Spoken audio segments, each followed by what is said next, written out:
pressed? What possible advantage would there be in that? Well, power, prestige, money, there's a lot riding on it. If even one of the hundreds of cases that we document in the hidden history of the human race were found to be true, accepted, that would mean that everything we've been told about human origins and antiquity for the past 150 years is simply not true. And I don't think that the current establishment is ready to admit that. How long ago do you think that this evidence was suppressed? I mean, is this something that's been going on for years and years? Yes, this has been going on for about 150 years. I'll give you another example. In the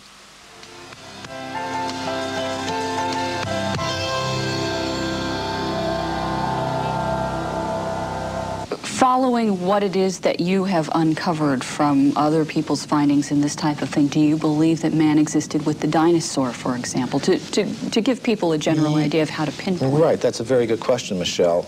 And from the evidence that we've uncovered, we have some very good reports of a human presence even before, the time of the dinosaurs. For example, in the 1840s, there was a scientific magazine called The Geologist, and it reported that in Macoupin County, Illinois, which is right here in North America, in the United States, a human skeleton, just like ours, had been uncovered in a coal mine, in solid coal, 90 feet deep underneath the ground. Now, Richard Thompson and I were able to discover from the reports exactly where that occurred.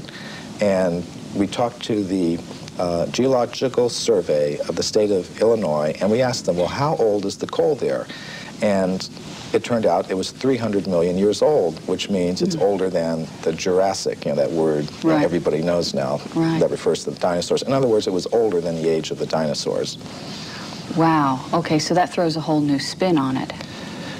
Yes, indeed it does. And some of the scientists who have read the book have obviously recognized that. For example, William Howells, who is one of the big anthropologists of this century, one of the architects of the current paradigm, he said, well, if what you say here is true, it more or less throws a monkey wrench into our whole picture of how life originated on this planet. And I think it does. Something you alluded to a few moments ago I want to bring up again. You talked about man coexisting with apes and coexisting with another kind of ape-man creature, and you again mentioned North America, and I think, of course, there's always been a lot of interest in Bigfoot, which is essentially where this is coming from. Some of the information that you brought forward is that this is just a descendant of this same wild man creature that was existing years ago.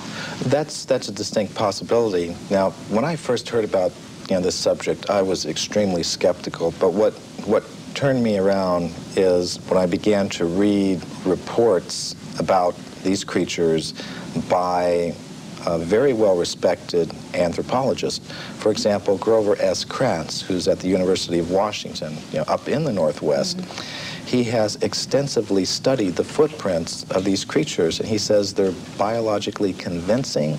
There is no possible way that they could have been hoaxed, and he's pretty well convinced that these creatures do exist. So that's the sort of thing that convinced me that there is a very good chance that they're there, and from the descriptions of these creatures, they seem to match very well some of the descriptions that we get of the ape-man-like creatures that supposedly existed millions of years ago. Okay, so, but yet we keep coming around to the same thing. People just don't want to believe it. They just, like you said, well, they're skeptical. They go, oh no, that's just a hoax. They're not hearing the information that noted scientists are finding. Well, all we really wanted to do in our book is put the facts on the table, all of them, not just the facts that you will see